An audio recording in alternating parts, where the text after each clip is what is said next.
Yeah, so what's happened here, that bearing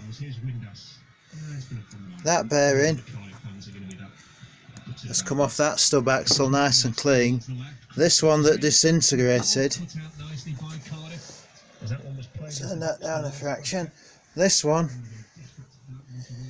that's disintegrated has left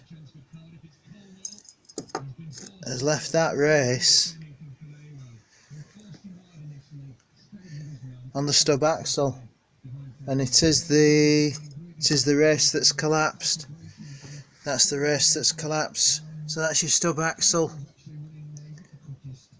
Bearing came off that clean, so that belongs to that one.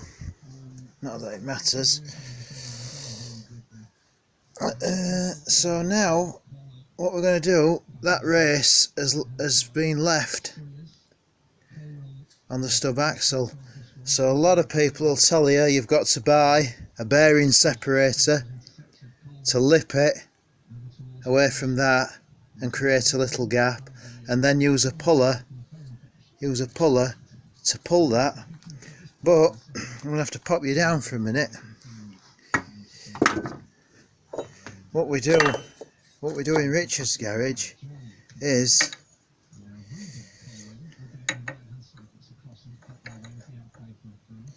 this. I'm going to pop you down for a minute.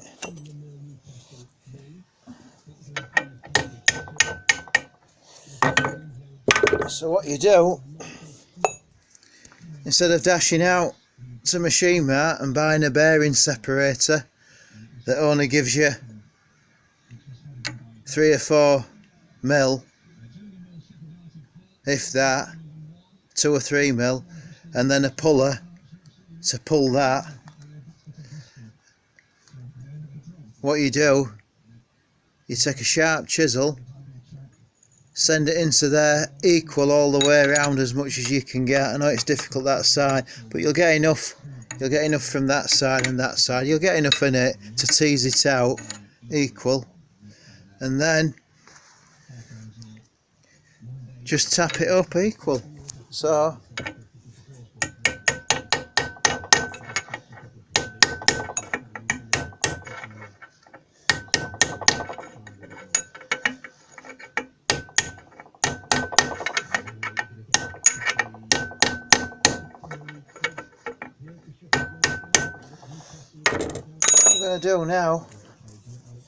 what we're going to do now is just turn that round and equal the blows. Just flip that round. Can't do this with one hand, so just pop you down again.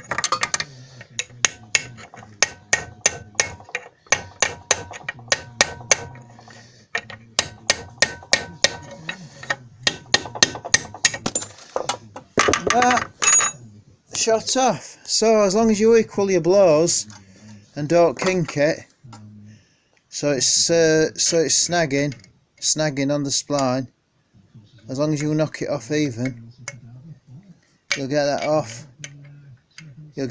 And you'll remove a bearing without any fancy tools. You need a pain hammer of pain, or a club hammer, deep impact sockets, and a chisel and a vice is handy.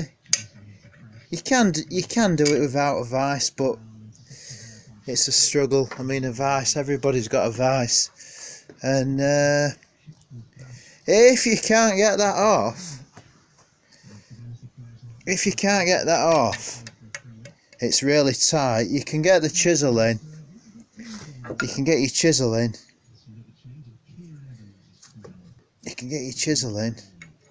And tease it down that side.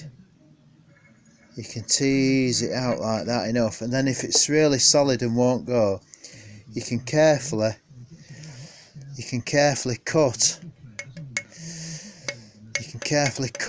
Down that. Now I wouldn't cut straight through it with the grinder and a slitting disc. I wouldn't cut straight through it that way. What? Because you want minimal damage to your stub axle. So I know it's not seen, but you don't really want to be scoring that. It's bad practice. What I would do, I would cut it across that way, So we'll take that back off.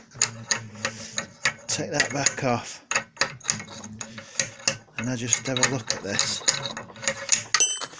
Right, what I would do, I would cut it straight down there, so you've got a nice flat face, and you can see what depth you're working with.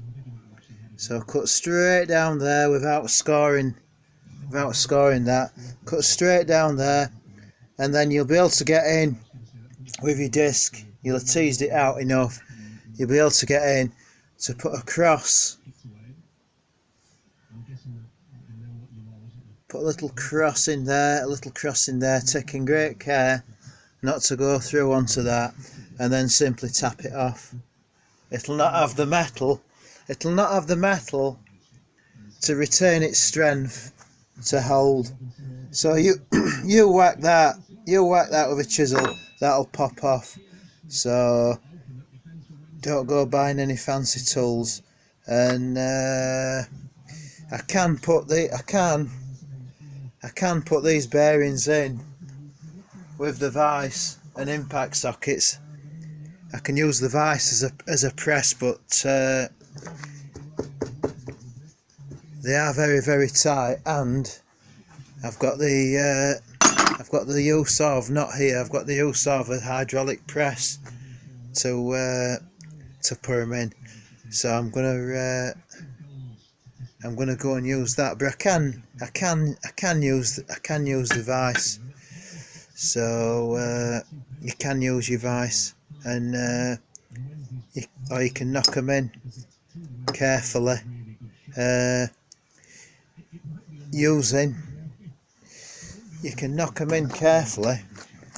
using the old bearing. And if the new bearing sinks deeper, sinks into the hub deeper, you can chamfer your old bearing off with your grinder. Chamfer it off with your grinding disc, so it's slightly smaller than that, and you can use that as a press on if you're going deeper. I mean, that's all right to use to press on that. That's what I'll be using. That's fine to press. Use the old bearing to press that in. But if your new bearing is going slightly deeper into your hub, obviously you don't want to get this pressed in and get this one stuck. So put a chamfer on it with your grinder. Just text them off it. And then you've got the perfect tool. Again, without going out and buying it. Use your old bearing as a press, as a guide. Why go out and buy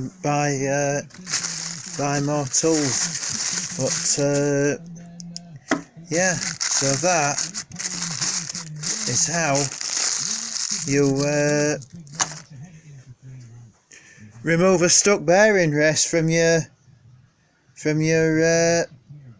stub axle, or your rear stub axle, or your front hub would be the same. Your front hub spline, exactly the same procedure applies.